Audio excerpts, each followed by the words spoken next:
on broadcast. This is the... Nope. Hang on. Work. Please work. This is the Deep Space Vessel 22X transmitting on all frequencies, I hope. I just sent my 47th transmission back to Mission Control, and I have received no replies for 36 days. This is a breach of protocol in the highest degree. I'm 51 days into a 90-day mission, and... The station 447B on Saturn was supposed to check in with me daily. I don't know why I can't reach Mission Control. That's where my Mission Control is located, on Saturn. Well, you know that. Every deep space vessel works out of Saturn. I'm sorry, that was unprofessionally formatted. It's just that 36 days ago, I picked up an energy surge from there. Like an explosion or something. It's inappropriate to hypothesize with insufficient evidence. I know that. Heather, you know that. It's bleak. Really bleak here. I mean, I still think it's beautiful. I'm not considering a career change or anything. It's just... wow. Wow. My name is Heather Briggs. This is the Deep Space Vessel 22X transmitting on all frequencies. I'm transmitting from my current coordinates electronically with this message, and am in an autopilot vessel traveling in an orbit around 134340 Pluto. I will dock at spaceport 480A on Saturn. I have been instructed to route my transmissions through to station 447B on Saturn.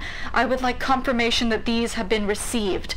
I am now transmitting on all frequencies in line with standard emergency protocol. End transmission. Sorry. I'm sorry. It's just... I was sent out to survey an unidentified anomalous event. And I really shouldn't be saying this, but it's been 36 days, and it really looks like the station 447B on Saturn. Yeah, that one. I was supposed to be transmitting my findings to there, and in every scan I do of there, I just get a bunch of space junk, like it was blown up. This could be a fault in my long-range sensors. It's actually probably that. Everybody knows these corporate-made ships are garbage. I don't know why America keeps buying them. But my team is there, stationed there.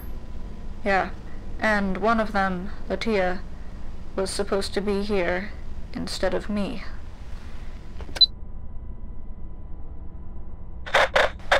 I'll probably get fired for this. But 2 years ago, I saw the same anomaly. The exact same readings. I was working for Adamus Inc. Yeah, I know. But I needed the money, and the government-paid astronauts get all the glory, but their salary doesn't. So I sold out. Well, my student debt doesn't think of it that way. It was a good decision, you have to understand. At the time it was, I still defend it.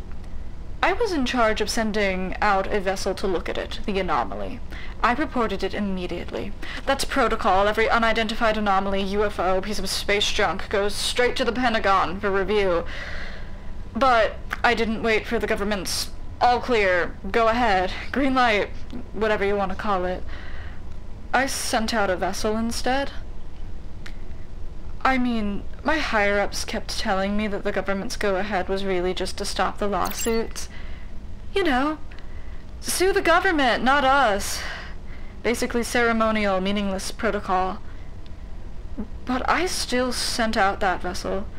And you know when you do something wrong but justifiable, people always just think of the justification. Not that it's wrong. So, here I was, caught up in the dreamlike fear of letting my supervisor down. Yeah, this anomaly went all the way to the top. I think even the CEO was alerted. They were all just snakes hissing into my ear. Make the call, Heather! I'd always followed the rules as a kid. It was why I liked math.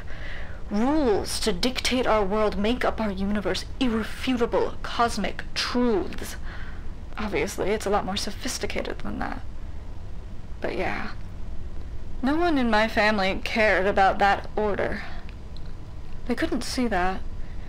You know that thing where you line up dominoes, then tip them over and each knocks the other down?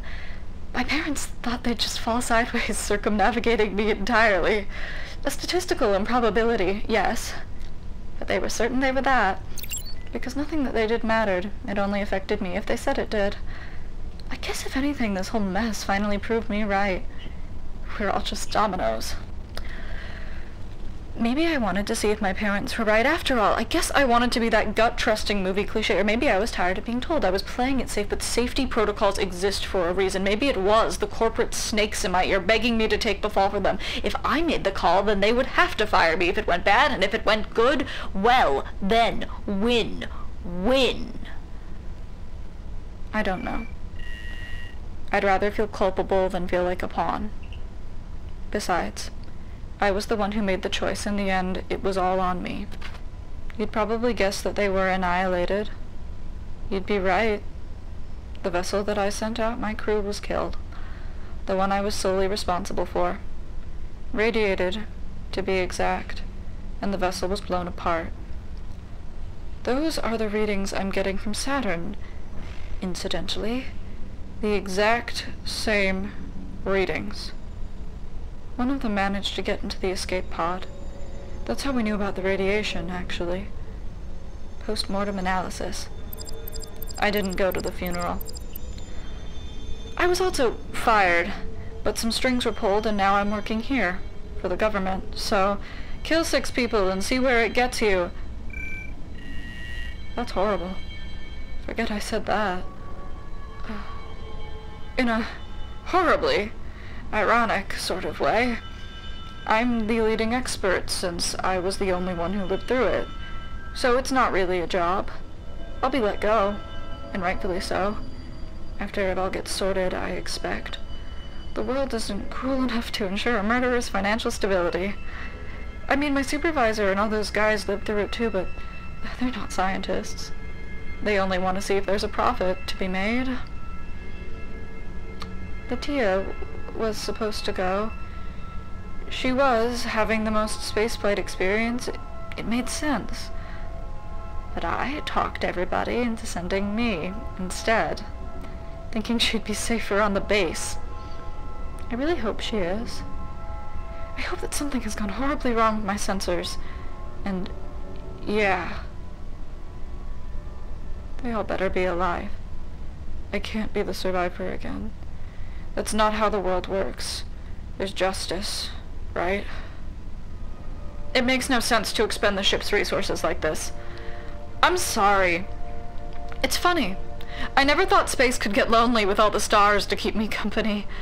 When I was young and my parents stayed out late, I talked with them, the stars, so that I wasn't alone. Scientifically, many were already dead.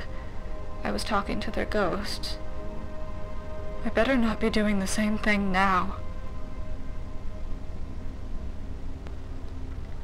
End transmission.